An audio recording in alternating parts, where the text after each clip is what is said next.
नमस्ते। सिंह राशि के जातकों, जुलाई 2025 का ये महीना आपके लिए किसी रोमांचक कहानी से कम नहीं होगा, जहां ग्रहों की चाल आपके जीवन के हर पहलू पर एक गहरा और प्रभावशाली असर डालेगी।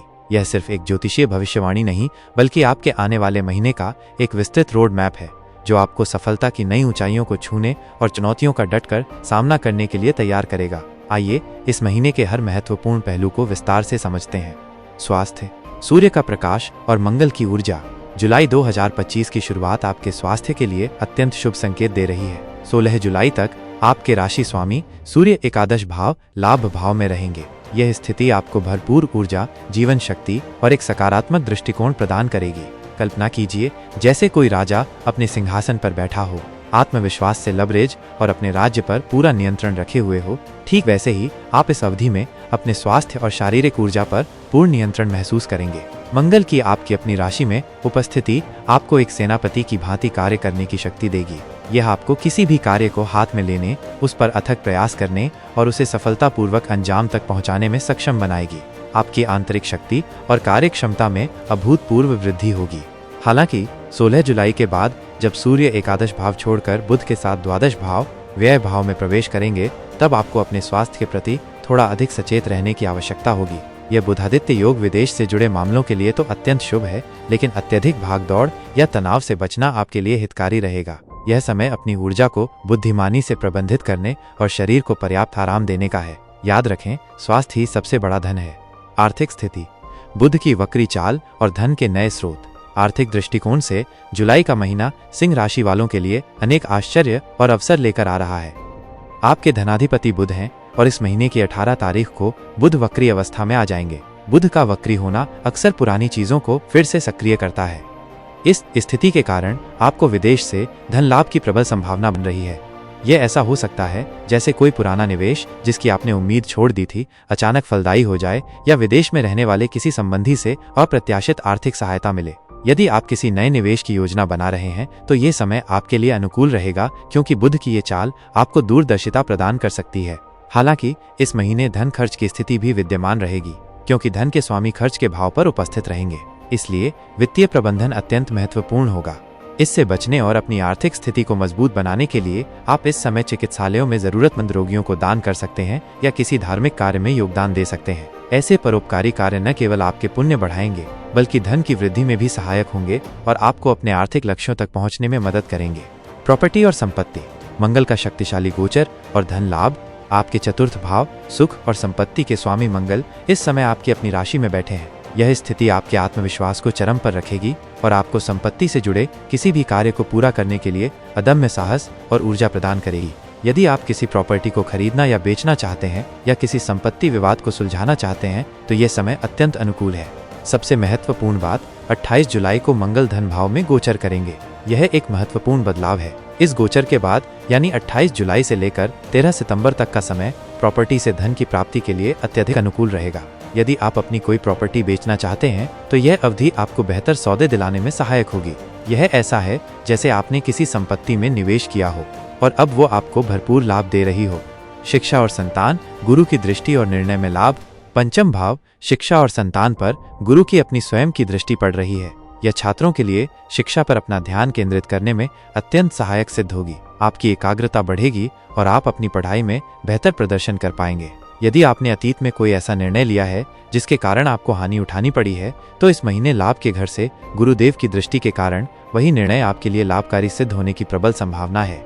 यह एक सुनहरा अवसर है अपनी पिछली गलतियों से सीखने और उन्हें सकारात्मक परिणामों में बदलने का। संतान से जुड़े मामलों में भी गुरु की यह दृष्टि शुभ फलदायी रहेगी। करियर और नौकरी, शनि का वक्री होना, पुराने अवसर फिर से जागृत। करियर के मोर्चे पर यह महीना सिंह राशि वालों के लिए अत्यंत महत्वपूर्ण और परिवर्तनकारी सिद्ध होने वाला है। नौकरी के घर के स्वामी शनि देव इस समय अष्टम भाव पर बैठे हैं और 13 जुलाई से लेकर 28 नवंबर तक ये वक्री अवस्था में आ जाएंगे। शनि का वक्री होना ज्योतिष में अक्सर पुराने खातों को निपटाने या अधूरे कार्यों को पूरा करने से संबंधित होता है। इसका अर्थ है कि नौकरी हो या व्यापार, दोनों ही दृष्टिकोण से करियर के कारक माने जाने वाले शनिदेव का वक्री अवस्था पर आना एक अनुकूल समय ही उत्पन्न करेगा।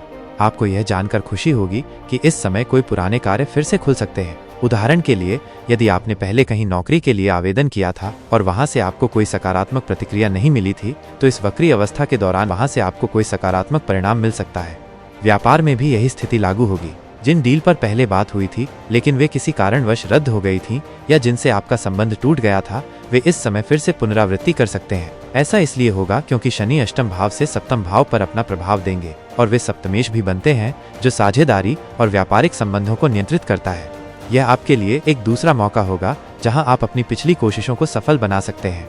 भाग्य, मंगल का साथ और पितृ सहयोग। भाग्य के स्वामी मंगल इस समय केंद्र पर बैठे हैं। यह स्थिति दर्शाती है कि आपके भाग्य का कहीं से कोई रुकावट नहीं है, बल्कि भाग्य हर कदम पर आपका साथ देगा। यह ऐसा है जैसे आपके पास एक अदृश्य शक्ति है जो आपको सही समय पर सही जगह पर पहुंचा देती है।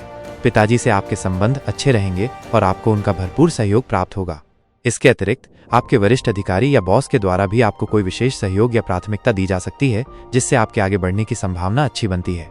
हालांकि मंगल यहाँ केतु के संग जरूर है, जो अंगारक योग बना रहा है।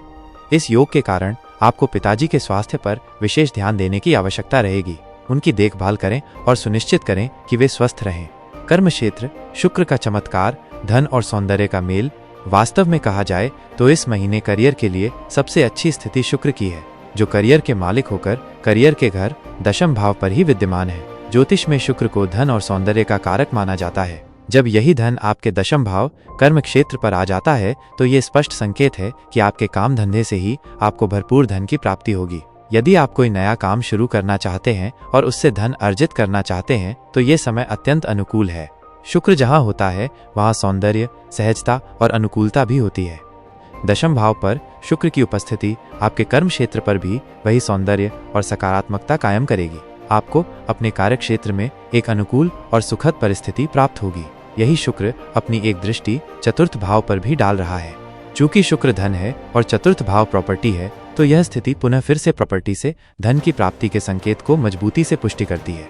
आप अपने कर्म क्षेत्र पर नए आयामों को प्राप्त कर पाएंगे और आपकी मेहनत अवश्य रंग लाएगी।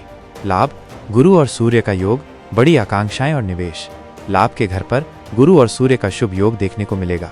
गुरु शम लाभ के स्थान पर विद्यमान है और 16 तारीख तक उनका समर्थन सूर्य के द्वारा ज्यादा मजबूती से मिल रहा है। यह स्थिति किसी बड़े लाभ की इच्छाओं को जन्म दे सकती है और उन इच्छाओं की पूर्ति की संभावना भी प्रबल रहेगी। 16 तारीख के बाद जब सूर्य 12वें घर में मिलेंगे तो वो समय आपके निवेश के लिए उपयुक्त रहेगा। आप अपनी कमाई का एक हिस्सा भविष्य के लिए निवेश कर सकते हैं। समग्र निष्कर्ष और महत्वपूर्ण उपाय। कुल मिलाकर जुलाई 2025 का ये महीना सिंह राशि के जातकों के लिए अत्यंत अनुकूल और सकारात्मक रहने वाला है।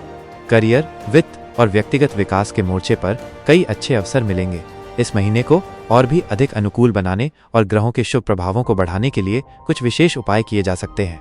1. भगवान सूर्य की आराधना। प्रतिदिन सुबह उठकर स्नान के बाद सूर्य देव को जल अर्पित करें और ओम घृणी सूर्याय नमः मंत्र का जाप करें। यह आपके आत्मविश्वास, ऊर्जा और भाग्य को बढ़ाएगा। 2. पिता की सेवा। अपने पिताजी की सेवा करना, उनका सम्मान करना और उनके स्वास्थ्य का ध्यान रखना आपके लिए अत्यंत शुभ फलदायी होगा। यह सूर्य को प्रसन्न करने का सबसे अच्छा तरीका है और सरकारी कार्यों या वरिष्ठों से जुड़े मामलों में भी सफलता दिलाएगा। 3. दान। आर्थिक स्थिति को बेहतर बनाने और धन खर्च को नियंत्रित करने के लिए चिकित्सालय में रोगियों या किसी धार्मिक कार्य पर दान करना बहुत फायदेमंद रहेगा। उम्मीद है कि आपने इस विस्तृत विश्लेषण को समझा और जाना है। यदि मेरे समझाने का प्रयास आपको सार्थक लगा हो तो हर बार की भांति इस बार भी अपना प्यार भरा लाइक और कमेंट करना कभी मत भूलिएगा। और हाँ, यदि अभी तक आपने चैनल को सब्सक्राइब नहीं किया है तो सब्सक्राइब जरूर कीजिएगा, ताकि आपको भविष्य में भी ऐसी महत्वपूर्ण जानकारियां मिलती रहें। पुनः एक बार फिर आप सभी का दिवस बहुत मंगलमय हो। इन्हीं शुभकामनाओं के साथ जय श्री राम।